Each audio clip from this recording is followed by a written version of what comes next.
Assalamualaikum warahmatullahi wabarakatuh. Perkenalkan, nama saya Anggia Delia dengan NPM 2151040170 dari Prodi Manajemen Bisnis Syariah kelas D. Di sini saya akan mempresentasikan materi mengenai aset tetap guna untuk memenuhi tugas mata kuliah pengantar akuntansi 2 dengan dosen pengampu Ibu Rosidalina Putri MSAK. Bismillahirrahmanirrahim. Baik, langsung saja kita masuk ke pembahasan materi, di mana aset tetap adalah properti yang umumnya dimiliki oleh setiap perusahaan dalam menjalankan kegiatan usaha. Jenis aset ini bersifat jangka panjang sehingga dipastikan tidak akan dilelang dalam waktu dekat. Pengertian aset tetap. Aktiva tetap atau aset tetap adalah aset jangka panjang perusahaan yang dimanfaatkan dalam kegiatan operasional. Biasanya, aset ini mendatangkan keuntungan finansial di masa depan dengan jangka waktu lebih dari setahun. Sederhananya, aset tetap adalah properti yang merupakan harta perusahaan untuk dijadikan sumber ekonomi dalam kegiatan operasional. Jenis aset ini bersifat jangka panjang dan tidak dapat langsung dicairkan menjadi uang tunai dalam kurun waktu setahun. Sedangkan beberapa pengertian aset tetap menurut para ahli yaitu aktiva berwujud yang dimanfaatkan untuk operasi perusahaan dan tidak untuk diperjualbelikan pada kegiatan normal perusahaan. Karakteristik aset tetap.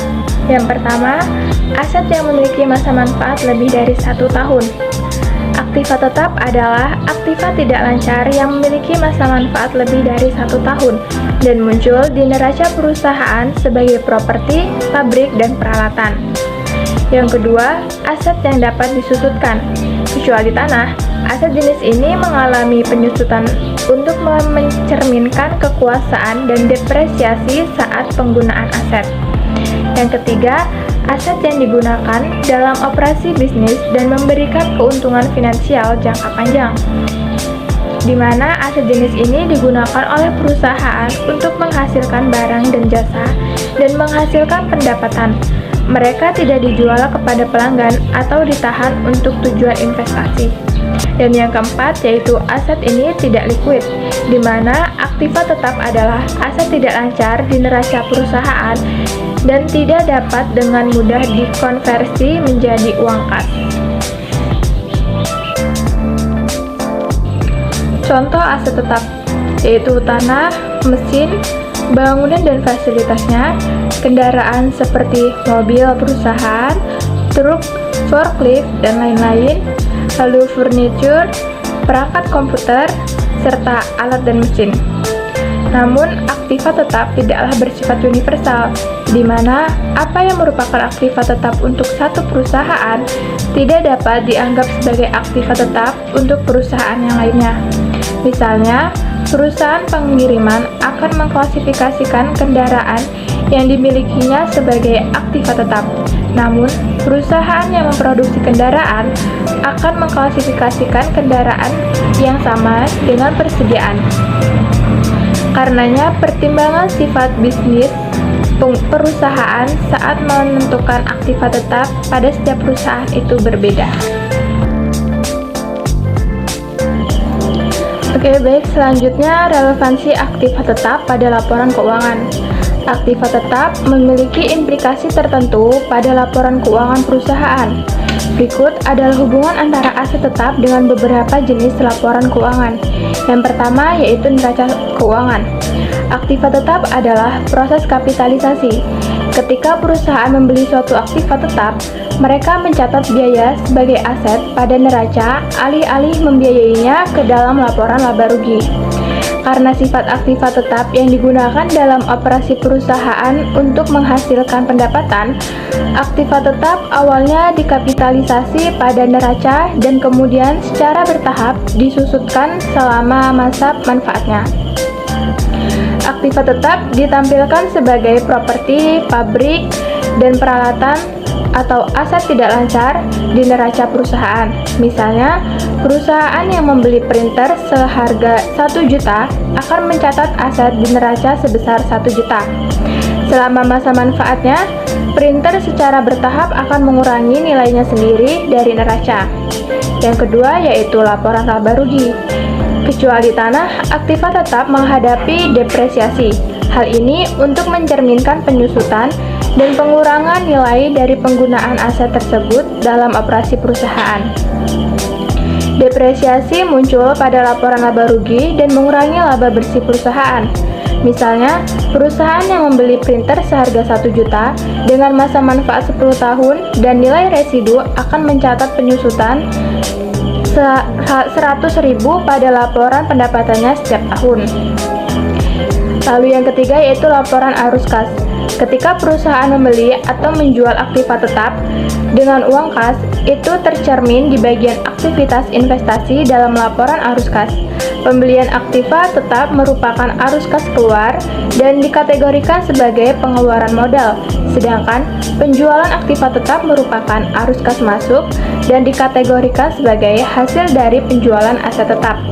Misalnya, perusahaan yang membeli printer seharga 1 juta menggunakan kas, maka perusahaan akan melaporkan pengeluaran modal sebesar 1 juta pada laporan arus kasnya. Perolehan aset tetap. Aset tetap dapat diperoleh dengan cara sebagai berikut. Yang pertama yaitu pembelian tunai. Aset tetap adalah kekayaan perusahaan yang diperoleh dari hasil beli secara tunai dan dimasukkan ke dalam pembukuan anggaran perusahaan. Adapun anggaran tersebut berupa total pengeluaran agar aset dapat dipakai. Lalu yang kedua dengan cara ditukar dengan surat-surat berharga. Salah satu cara perolehan aset tetap adalah melalui pertukaran surat berharga yang nantinya akan dimasukkan ke dalam pembukuan sesuai dengan harga pasar saham. Nilai pertukaran ini berguna untuk menjadi dasar pencatatan pendapatan aset tetap. Dan yang ketiga yaitu diperoleh dari hadiah atau donasi, di mana biaya penyusutan yang didapatkan dihitung dengan cara yang sama seperti aset tetap lainnya. Selanjutnya yaitu metode penyusutan aset tetap. Agar revaluasi aset tetap tidak berbeda-beda pada tiap perusahaan, maka kita harus melakukan metode penyusutan aset tetap sesuai dengan ketentuan yang berlaku. Berikut ini beberapa cara menghitung penyusutan aset tetap. Yang pertama yaitu penyusutan garis lurus. Apabila menghitung penyusutan menggunakan metode garis lurus, maka harus menentukan berapa perkiraan nilai residu aset pada akhir tahun pemakaian. Rumus penyusutan aset tetap adalah sebagai berikut, yaitu biaya penyusutan sama dengan biaya aset dikurangi nilai residu aset dibagi dengan umur pemakaian. Misalnya, perusahaan X ingin menjual satu mesin produksi seharga 8 juta dalam waktu 5 tahun mendatang dengan perkiraan nilai residu yaitu 1 juta. Jika menggunakan metode garis lurus, maka biaya penyusutan aset tetap adalah sebesar, yakni biaya penyusutan sama dengan 8 juta dikurangi 1 juta dibagi dengan 5 tahun. Hasilnya yaitu 1,4 juta per tahun. Metode yang kedua yakni penyusutan saldo menurun ganda. Dibanding dengan metode garis lurus, penyusutan saldo menurun ganda lebih detail dan berhati-hati dalam menentukan perkiraan. Pasalnya, nominal biaya penyusutannya lebih besar hingga 2 kali lipat.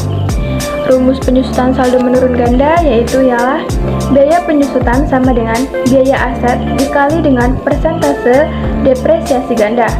Dengan contoh persoalan yang sama seperti sebelumnya, jika menggunakan metode saldo menurun ganda, maka biaya penyusutan aset tetap adalah sebesar, contohnya yakni pada tahun pertama harga barang yakni 8 juta dengan nilai residu 8 juta dan persentase depresiasi 40%, kemudian biaya penyusutannya 3,2 juta, maka total penyusutannya 3,2 juta. Pada tahun kedua, harga barang 8 juta dengan nilai residu 4,8 juta dan persentase depresiasi 40%, kemudian biaya penyusutan 1,92 juta, maka total penyusutannya ialah 5,12 juta. Lalu pada tahun ketiga, dengan harga barang 8 juta, nilai residu 2,88 juta, persentase depresiasinya 40%, biaya penyusutan 1,152 juta, maka total penyusutannya 6,27 juta.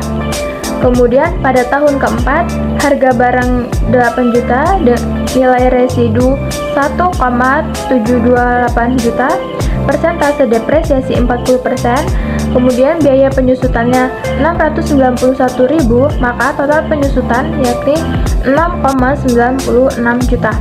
Dan pada tahun kelima, dengan harga barang 8 juta, nilai residu 1,03 juta, persentase depresiasi 40%, dan biaya penyusutannya 414.000, maka total penyusutan yakni 7,37 juta.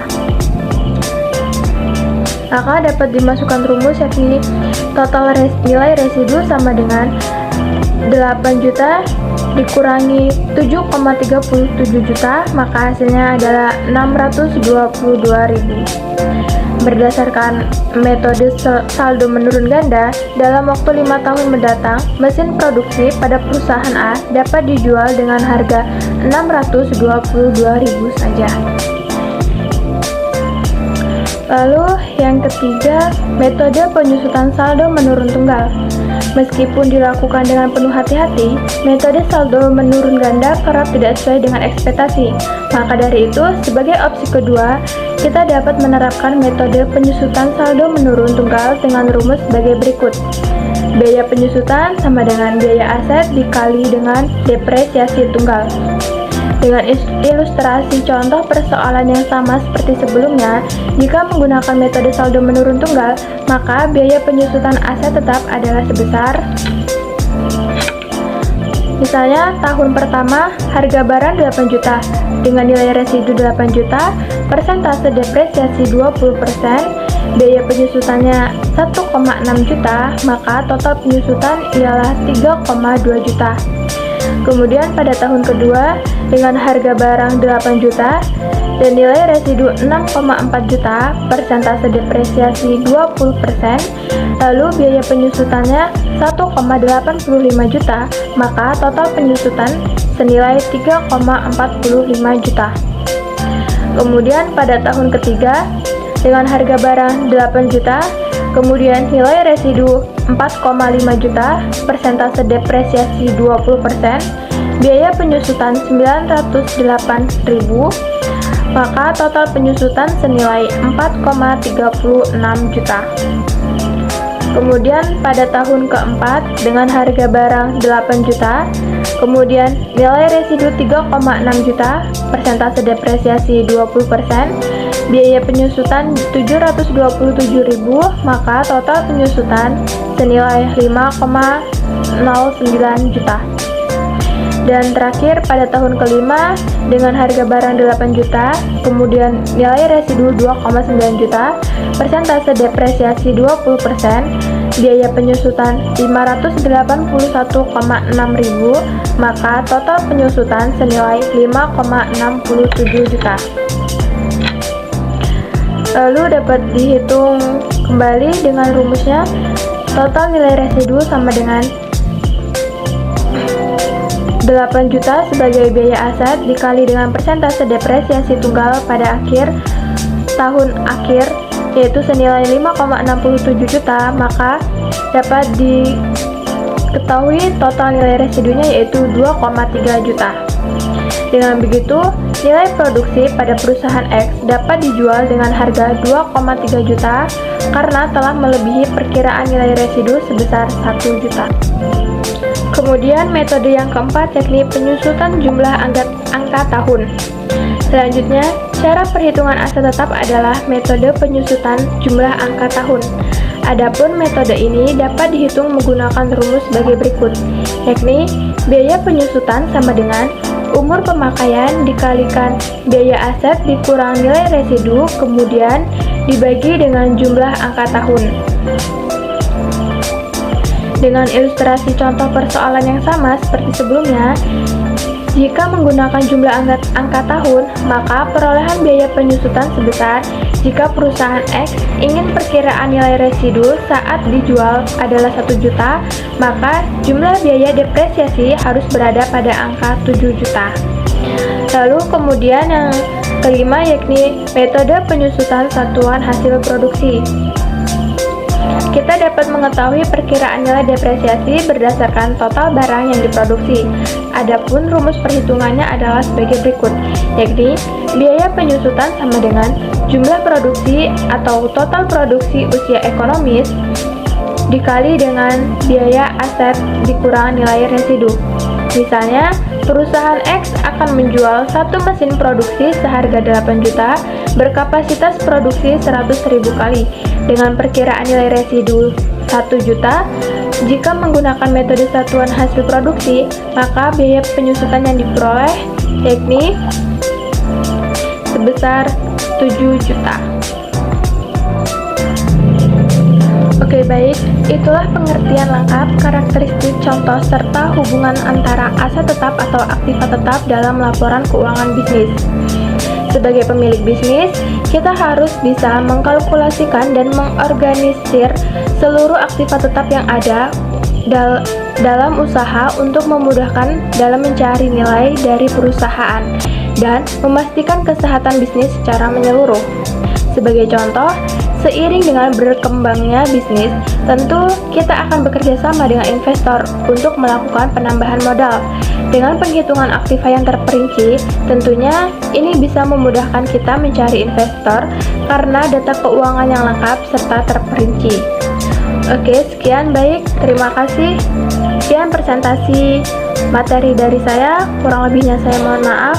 Saya akhiri, wabillahi taufiq wal hidayah. Wassalamualaikum warahmatullahi wabarakatuh.